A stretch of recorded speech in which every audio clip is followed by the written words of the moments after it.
คือแสงจันทร์อันกระจ่างกลางเวหาคู่บุญญาทศมินบดินทร์สมัยพระบรมราชินีศรีพระไทยผ่องพิไลงามสง่าพระบารมีวาระคล้ายวันพระราชสมภพเวียนบรรจบวโรดมสมดิถีร้อยดวงใจไทยจงรักและภักดียิ่งทวีเกษมสันต์นิรันดร์เทิน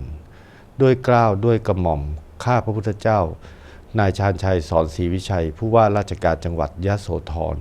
พร้อมด้วยข้าราชการและเจ้าหน้าที่จังหวัดยโสธร